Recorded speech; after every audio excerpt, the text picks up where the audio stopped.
tunay na ugali ni Diwata ibinunyag ni Coco Martin. Gumanap si Diwata bilang may-ari ng isang karinderya sa serye ni Coco Martin na Batang Quiapo.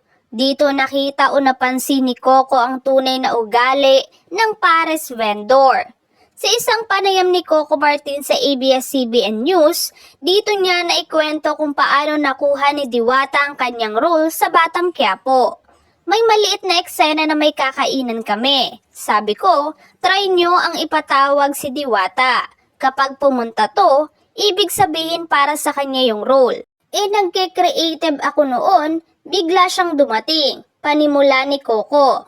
Dito na umano kinausap ni Coco si Diwata ng masinsinan kung talagang gusto nito na maging bahagi ng kanyang serye.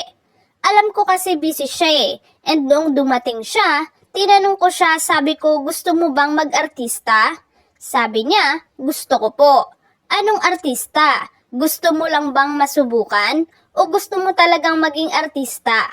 Kahit ano po, yun ang sagot niya. Sabi ko, pasensya ka na ha. Alam mo naman sa trabaho namin kapag nagsisimula ka, ganito lang ang buhay. Wala pong problema, sabi niyang ganon, ani ni Coco.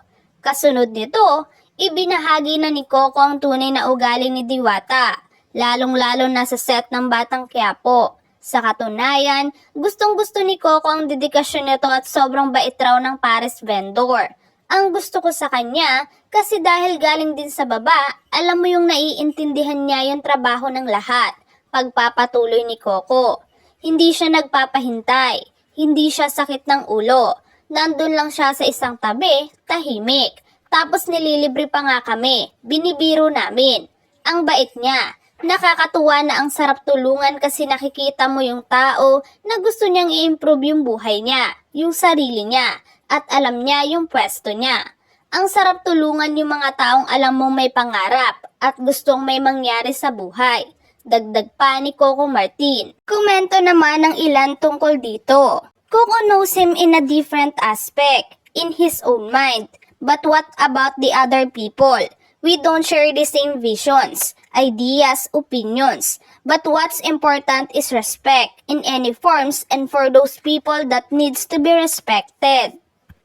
True naman, syempre. Pakabihib siya dyan. Sikat kasama niya Sa bagay, lahat naman tayo may ugaling toxic. Di naman tayo perpekto. Pare-pareho lang tayong tao. Kung ano man ang inaasal ni Diwata siguro, dala na rin siguro ng pagod at stress sa trabaho niya.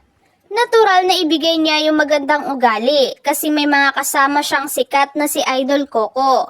Miski sino magpapakita ng magandang ugali.